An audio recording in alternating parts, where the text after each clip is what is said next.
Hello pharmacist, welcome back to notes card. कैसे हैं आप सभी लोग? आई होप आप सभी बहुत अच्छे होंगे। तो आज हम बात करेंगे डी फार्मा सेकेंड ईयर के न्यू सब्जेक्ट जिसका नाम है बायोकेमिस्ट्री एंड क्लिनिकल पैथोलॉजी, जिसमें हम बात करेंगे चैप्टर फर्स्ट की।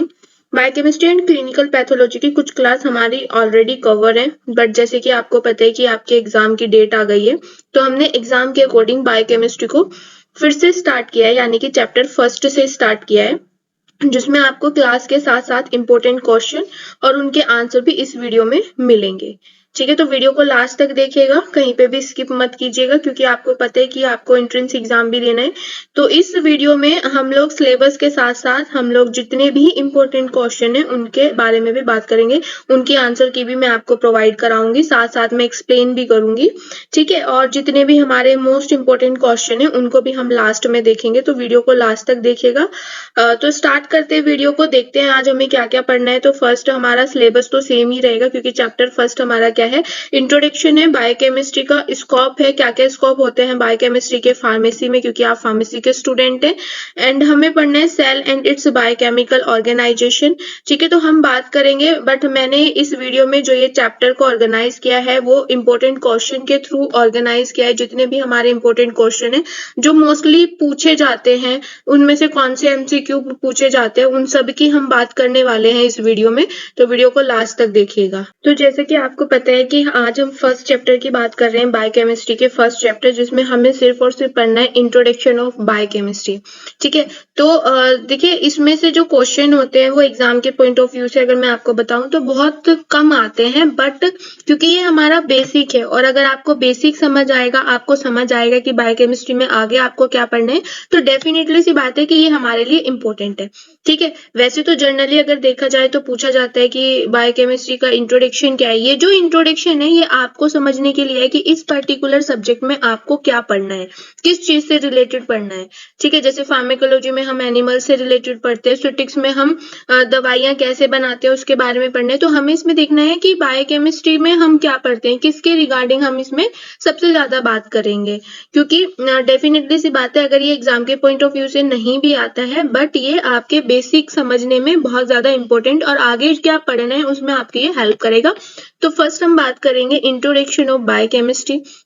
ठीक है, तो बायोकेमिस्ट्री क्या है, दो वर्ड से मिलके बना है, that is first is bio and second is chemistry. ठीक है, तो बायो का मतलब होता है बायोलॉजी, बायोलॉजिकल, और केमिस्ट्री का मतलब होता है केमिकल प्रोसेस। यानी कि अगर मैं आपको सिंपल लैंग्वेज में समझाऊं तो बायोकेमिस्ट्री क्या है, एक स्टडी है जिसमें हम लिविंग ऑर्गेनिज्म में कौन कौन सी केमिकल प्रोसेस होती है और किस सब्सटेंस के साथ होती है उनके बारे में हम पढ़ते हैं।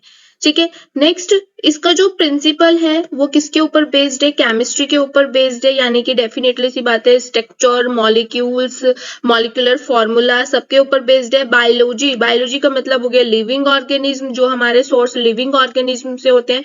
फिजिक्स, ठीक है, ये क्या करते हैं, इन तीनों को मिला के हमारा जो है वो बायोकेमिस्ट्री का कॉम्प्लेक्स बना है, जिससे एक पर्टिकुलर केमिकल रिएक्शन क्या होती है, एक सामने आती है केमिकल रिएक्शन की भाई पर्टिकुलर सब्सटेंस से पर्टिकुलर केमिस्ट्री भी लगी है, बायोलॉजी भी ने भी हेल्प की है, फिजिक्स भी लगी है, और एक प्रॉपर केमिकल रिएक्शन हमारी आई है। ठीक है, जो हमारा कहाँ से मेकअप हुआ है, लिविंग सिस्टम से मेकअप हुआ है।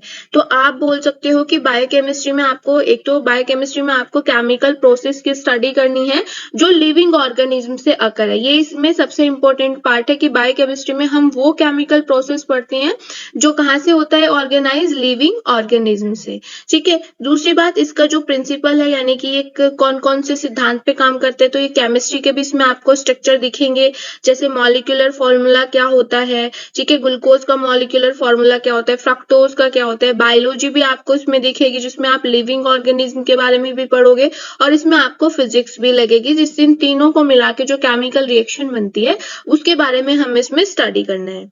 नेक्स्ट हमारा पॉइंट है biochemistry study the structure and function of biomolecules. Biomolecules का मतलब क्या होता है, जैसे कि प्रोटीन हो गया, न्यूक्लिक एसिड हो गया, कार्बोहाइड्रेट हो गया, लिपिड्स हो गया, ठीक है, एंजाइम्स हो गए, मेटाबॉलिक पाथवे हो गए, इन सब के बारे में आपको बायोकेमिस्ट्री में पढ़ना है, उनके स्ट्रक्चर भी और उनके फंक्शंस भी।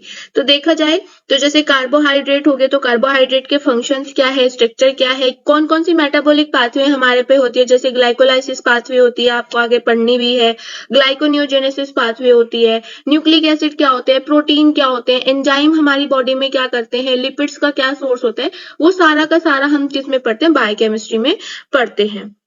नेक्स्ट इसमें आता है they also investigate the genetic and molecular mechanism that regulate these process, यानी कि ये क्या करते हैं, ये पर्टिकुलर जेनेटिक यानी कि जहां से वो पर्टिकुलर ऑर्गेनाइज हो रहे हैं, अकर हो रहे हैं, वो उस पर्टिकुलर पार्ट को भी इसमें क्या है, डिफाइन करेंगे। ठीक है, उनका मॉलिक्यूलर मैकेनिज्म क्या है, जैसे कि मॉलिक्यूलर मास क्या है, मॉलिक्यूलर फॉर्मूला क्या है, वो भी आपको इसमें पढ़ना है। ठीक है, उसके बाद जो बायोकेमिस्ट्री है, डेफिनेटली सी बात है, वो हमारी लाइफ साइंस का ही पार्ट है।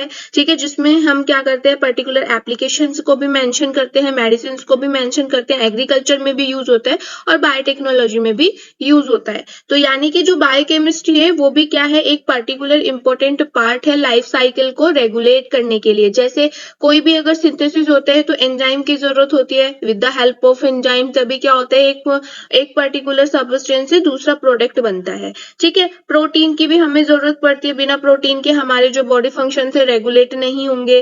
कार्बोहाइड्रेट्स की भी जरूरत होती है, लिपिड्स की भी जरूरत होती है। तो हमें क्या करना है, बायोकेमिस्ट्री में हम केमिस्ट्री तो जरूर पढ़ेंगे, बट हम सिंथेटिक केमिस्ट्री नहीं पढ़ेंगे, हम क्या पढ़ेंगे, लिविंग ऑर्गेनिज्म की केमिस्ट्री पढ़ेंगे। तो ये सबसे बड़ी बात है, आपको इसमें ध्यान देना है। अब नेक्स्ट हम बात करने वाले हैं बायोकेमिस्ट्री के स्कोप की, क्योंकि डेफिनेटली सी बात है, जब भी हम कोई सब्जेक्ट पढ़ते हैं तो उसका स्कोप हमें पता होना चाहिए।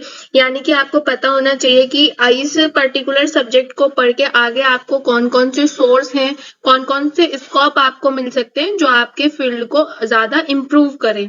ठीक है, तो जैसे हम बायोकेमिस्ट्री के बारे में बात कर रहे हैं तो हम देखेंगे कि फार्मेसी में अगर आप बायोकेमिस्ट्री की अच्छे से डिटेल नॉलेज कर लेते हो तो फार्मेसी में क्या स्कोप है, आप कहाँ पे इसको यूटिलाइज कर सकते हो, अपनी नॉलेज को किस चीज का डेवलपमेंट कर सकते हो, किस चीज का डिजाइन कर सकते हो।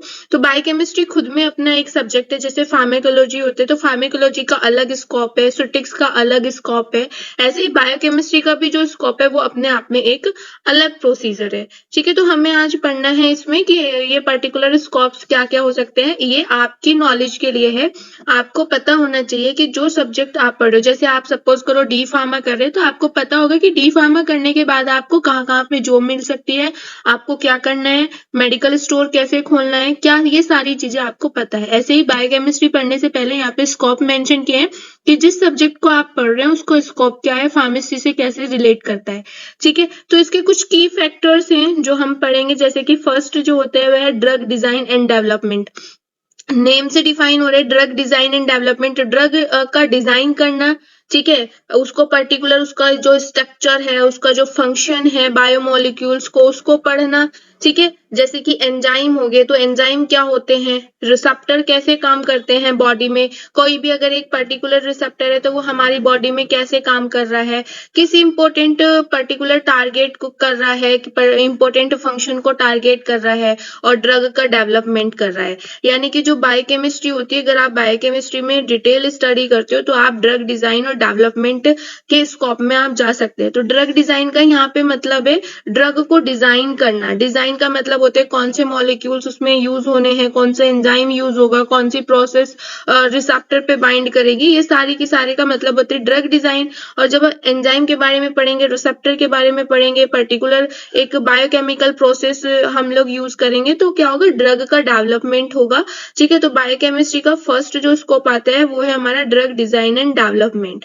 जैसे कि biochemistry use this knowledge to design and develop new drug that can bind to these target and modules their activity। यानी कि ये बताता है बायोकेमिस्ट्री की पर्टिकुलर कोई भी न्यू ड्रग को कैसे आप डिजाइन कर सकते हो, कैसे आप डेवलपमेंट कर सकते हो, और उसके बाद वो हमारे जो भी उसका टारगेट पॉइंट होगा उस पर वो बाइंड करके वो अपने कैसे एक्टिविटी दिखाएगी, जो भी उसके मॉड्यूलेट्स होंगे वो कैसे एक्टिविटी शो करेंगे, ये हमें ये बताता है। नेक्स्ट स्कोप जो इसमें आता है that is drug metabolism and pharmacokinetic. यानी कि जो बायोकेमिस्ट्री का जो स्कोप है वो है ड्रग मेटाबॉलिज्म। बायोकेमिस्ट्री बताता है कि आपकी बॉडी में ड्रग का मेटाबॉलिज्म कैसे होगा, ड्रग जब अंदर जाएगी, ठीक है, तो कैसे वो मेटाबोलाइज्ड होगी, क्या उसकी इफिकेसी होगी, क्या उसकी सेफ्टी होगी, ये अंडरस्टैंड कराते हैं जब हम बायोकेमिस्ट्री पढ़ते हैं। ठीक है, दूसरी बात फार्माकोकाइनेटिक को अंडरस्टैंड कराता है। जैसे कि फार्माकोकाइनेटिक का क्या मतलब है यहाँ पे, जैसे किसी ड्रग का क्या एडीएमई होता है, फार्माकोकाइनेटिक आपने ये जो टर्म है ये फार्माकोलॉजी में भी पढ़ी होगी। तो फटाफट से मुझे इसकी एक प्रॉपर डेफिनेशन बताइए कि what is the pharmacokinetic and what is the basic difference between pharmacokinetic and pharmacodynamic. ये आपका पर्टिकुलर होमवर्क है, आप मुझे से कमेंट सेक्शन में कमेंट्स करके बताइए। आपने फार्माकोलॉजी में भी पढ़ा होगा, इंट्रोडक्शन में ही पढ़ा होगा, फर्स्ट यूनिट में भी पढ़ा होगा, ठीक है। तो ये क्या करते हैं, बायोकेमिस्ट्री जो है फार्माकोकाइनेटिक को बताते हैं, जिसमें हम पढ़ते हैं कि कोई भी मेडिसिन हमारी बॉडी में कैसे एब्जॉर्ब हो रही है, कैसे डिस्ट्रीब्यूट हो रही है, ठीक है, कैसे मेटाबोलाइज हो रही है, कैसे एक्सक्रीट हो रही है।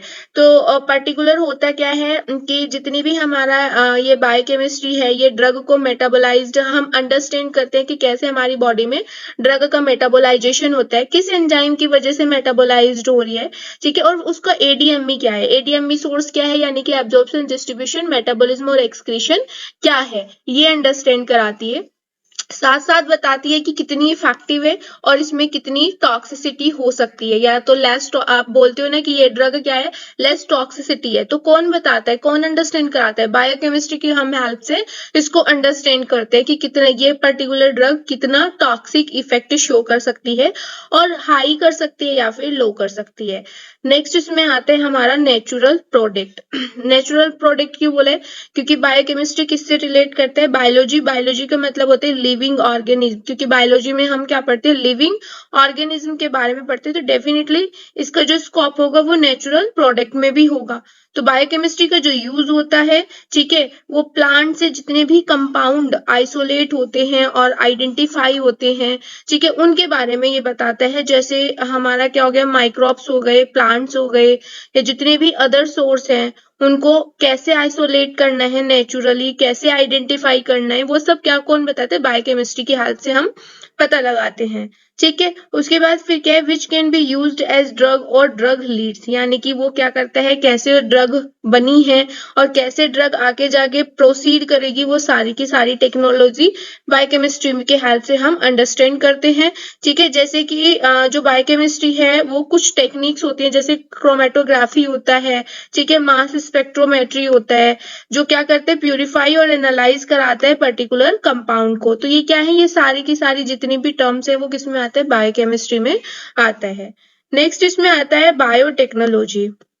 बायोटेक्नोलॉजी का क्या मतलब है, ठीक है, तो biochemistry is used to develop biotechnology product, जैसे कि वैक्सीन हो गया, डायग्नोस्टिक टेस्ट हो गए, जैसे ब्लड टेस्ट है, सीबीसी टेस्ट है, ठीक है, आरबीसी, थायराइड, जितने भी हमारे शुगर, जितने भी हमारे डायग्नोस्टिक टेस्ट है, ठीक है, जीन थेरेपीज है, तो वो सब क्या है, बायोटेक्नोलॉजी की टर्म में है।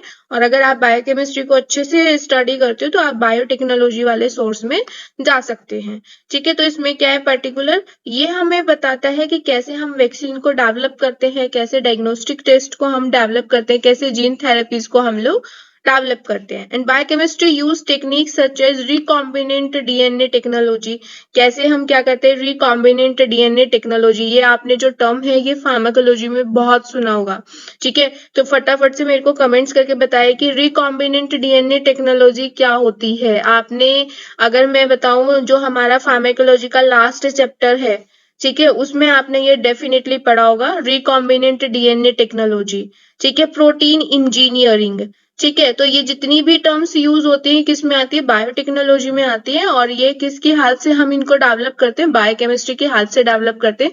क्योंकि जो बायोटेक्नोलॉजी होती है ये भी किससे रिलेट करती है, लिविंग ऑर्गेनिज्म से रिलेट करती है। और आपने अगर फार्माकोलॉजी का 13 चैप्टर पढ़ा होगा तो आपको डेफिनेटली सी बात है बायोलॉजी टेक्नोलॉजी क्या होती है ये आपको पता होगा, क्योंकि उसमें भी एक चैप्टर है, 13 चैप्टर है आप लोगों का फार्माकोलॉजी का, जिसमें हमने बायोलॉजिकल के बारे में पढ़ा था।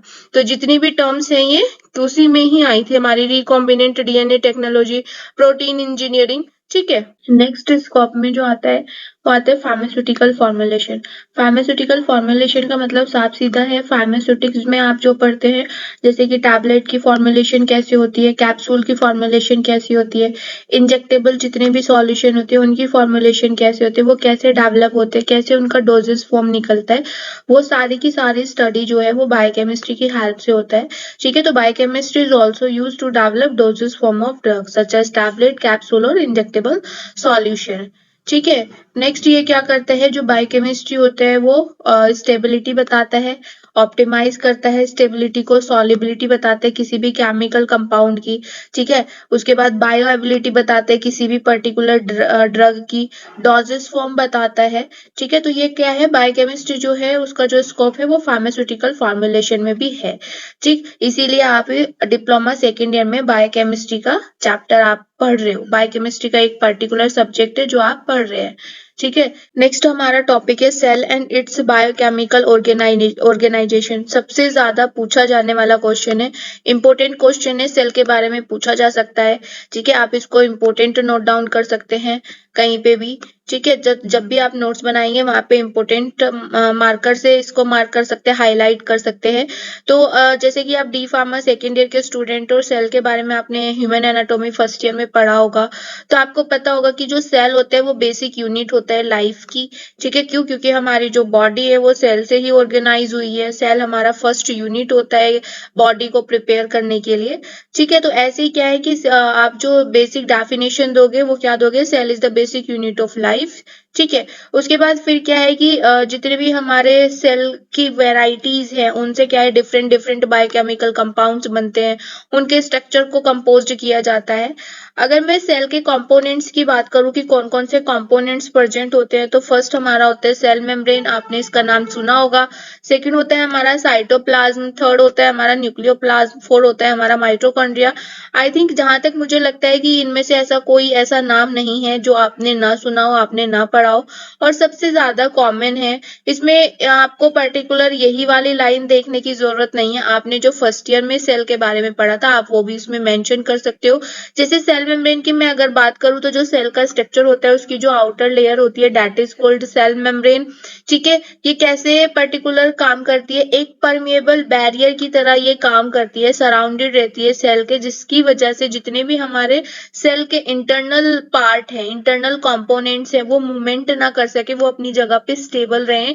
ठीक है, बाहर ना निकल सके, बाहर का कोई फॉरेन पार्टिकल सेल के अंदर ना आए और सेल का जो इंटरनल कंपोनेंट्स है वो बाहर ना जाए। इसका काम कौन करता है, सेल मेम्ब्रेन करती है। नेक्स्ट इसमें आते हैं साइटोप्लाज्म। साइटो यानी कि नेम से डिफाइन हो रहा है, साइटोलॉजी किसको बोलते थे जब आप स्टडी करते थे, किसकी, सेल की। तो साइटो का मतलब सेल और प्लाज्म का मतलब क्या होता है, फ्लूइड या फिर जेल लाइक सब्सटेंस आप बोल सकते हो। तो जो साइटोप्लाज्म होता है वो जेल लाइक सब्सटेंस होता है जो सेल के अंदर फिल रहता है। अब क्यों रहता है, क्योंकि जितने भी सेल के इंटरनल ऑर्गेनलीज हैं, जैसे माइटोकॉन्ड्रिया हो गया, गोल्जी एपरेटस हो गया, उसके बाद ईआर एंडोप्लाज्मिक रेटिकुलम हो गया, ये जितने भी ऑर्गेनलीज हैं वो अपनी जगह पे स्टेबल रहे। ऐसा नहीं है कि भाई अगर आप मूवमेंट कर रहे हो, आप भाग रहे हो, तो पता चला सेल के अंदर वाले जो कंपोनेंट्स है, ऑर्गेनलीज हैं, वो भी भाग रहे हैं, तो ऐसा नहीं होता है। जितने भी ऑर्गेनलीज हैं वो अपनी सुटेबल जगह पे रहे, इसका काम कौन करता है, साइटोप्लाज्म करता है। नेक्स्ट आता है न्यूक्लियोप्लाज्म। नेम से डिफाइन हो रहा है, न्यूक्लियो का मतलब क्या होता है, न्यूक्लियस, और प्लाज्म का मतलब होता है डेफिनेटली जेल लाइक सबस्टेंस। तो क्या होता है कि हमारी सेल में क्या होता है, बीच में सेंटर में क्या होता है, न्यूक्लियस प्रेजेंट होता है। तो न्यूक्लियस के अंदर जो फ्लूइड, जो जेल लाइक सबस्टेंस फिल रहता है, दैट इज कॉल्ड न्यूक्लियोप्लाज्म। और ये भी क्या करता है, ये जितनी भी जेनेटिक मटेरियल होता है सेल का, डीएनए, आरएनए, ठीक है, उनको क्या करता है, रिस्पॉन्स कराता है और उनकी ग्रोथ का और रिप्रोडक्शन का ध्यान रखता है। Next mitochondria. माइटोकॉन्ड्रिया जिसको आप पावर हाउस भी बोलते हो। ठीक है, तो ये क्या है कि पर्टिकुलर माइटोकॉन्ड्रिया का जो स्ट्रक्चर है वो साइटोप्लाज्म यानी कि सेल के अंदर वाला जो फ्लूइड है उसके पास ये रिस्पॉन्स करता है। और माइटोकॉन्ड्रिया को पावर हाउस क्यों बोला जाता है, क्योंकि ये क्या करते हैं, एनर्जी को बनाता है। ठीक है, भेजने का काम किसी और का होता है, इसका नहीं होता है। गोल्जी एपरेटस उस पर्टिकुलर जगह पे एनर्जी भेजते हैं जहां पे रिक्वायरमेंट होता है, बट ये क्या करते हैं, जनरेट करता है, एनर्जी बनाता है। तो माइटोकॉन्ड्रिया क्या होता है, माइटोकॉन्ड्रिया को आप पावर हाउस भी बोलते हो। नेक्स्ट हमारा आता है राइबोसोम। राइबोसोम्स क्या होते हैं, राइबोसोम स्मॉल स्ट्रक्चर होता है जो कहाँ पे प्रेजेंट होता है, साइटोप्लाज्म यानी कि सेल के अंदर जो फ्लूइड होता है उसमें प्रेजेंट होता है।